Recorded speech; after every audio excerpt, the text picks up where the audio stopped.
Hi guys, welcome to the channel. I am Komal Sharma and आज हम लोग फिर से कंटिन्यू करेंगे लेखक परिचय का सीरीज, जिसमें कि आज हम लोग पढ़ने वाले हैं भुवनेश्वर दत्त शर्मा जी की जीवनी के बारे में। So without any further do चलिए आज का वीडियो स्टार्ट करते हैं। तो सबसे पहले इनका नाम है भुवनेश्वर दत्त शर्मा, पर इनके बगल में आपको हमेशा दिखेगा व्याकुल लिखा हुआ। तो ये जो व्याकुल है ये इनका साहित्यिक उपनाम है, ठीक है। पहले के ज़माने में मोस्टली जब अंग्रेज लोग यहाँ रहते थे तो सब लोग अपना जो साहित्य वगैरह लिखने विखने का काम करते थे, तो वो लोग अपने नाम को हाइड करके, मतलब छुपा करके, वो लोग अपना कुछ उपनाम रखते थे सो दैट कि उनको कोई प्रॉब्लम ना हो। चलो ठीक है। तो भुवनेश्वर दत्त शर्मा जी का जन्म हुआ था 17 मार्च 1908 में। एंड उन कहाँ पे जन्म लिए थे, तो वो अभी जो गिरिडीह है वहाँ, पहले महथा डी करके नाम था, वहाँ पे इनकी जन्म हुई थी। पर लेटर मतलब कुछ टाइम के बाद ये जो है विष्णुगढ़ हजारीबाग पूरा परिवार इनका शिफ्ट हो गया था। इनकी माता जी का नाम शांति देवी और पिताजी का नाम बलदेव प्रसाद उपाध्याय था। और इनकी पत्नी जो थी उनका नाम सरस्वती सुशीला देवी था। अब यहाँ पे एक इंपॉर्टेंट चीज़ है कि इनके दादाजी का यहाँ पे नाम आपको याद रखना इंपॉर्टेंट है, बिकॉज जब बचपन में ही इनके पिताजी की डेथ हो गई थी बहुत छोटे में ही, तब भी ये अपने दादाजी के साथ ही रहते आए हैं। तो दादाजी का नाम याद रखना है यहाँ पे, और उनका नाम है अयोध्या प्रसाद उपाध्याय।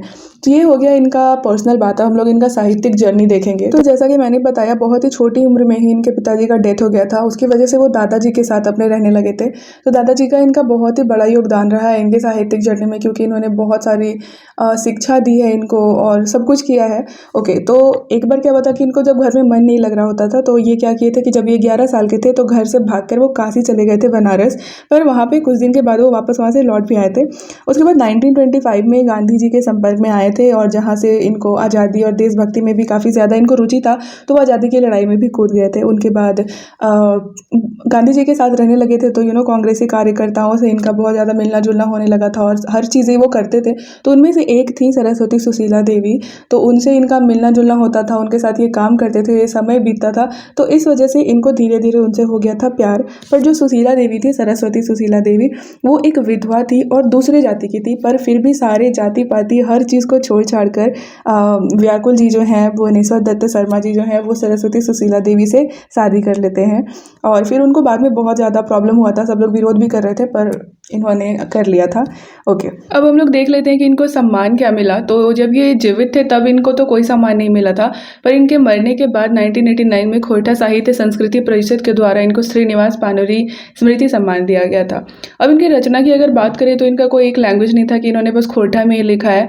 ये हिंदी में भी अपना रचना करते थे, उर्दू और खोरठा तीनों में ही करते थे। और ये सिर्फ और सिर्फ कवि या कोई लेखक नहीं थे, ये गीत भी गाते थे, गीत भी लिखते थे।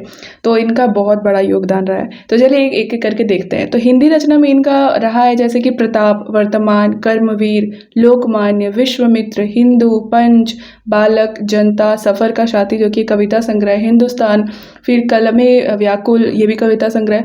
तो इससे आपको पता लग रहा होगा कि ये कितना मतलब अपने देश के प्रति इनका बहुत ज़्यादा ये रहता था इंटरेस्ट, तो उस पर लिखते थे। फिर हिंदू, ये सब से देख के लग रहा है कि इनका जो सोच था ना वो काफ़ी क्या बोलते हैं, आधुनिक था। जैसे कि ये एक यूनाइटेड चाहते थे, कि यूनाइट चाहते थे, कि ऐसा नहीं हो कि हिंदू मुस्लिम में लड़ाई होता रहे। ये चाहते थे कि सब एक साथ रहें।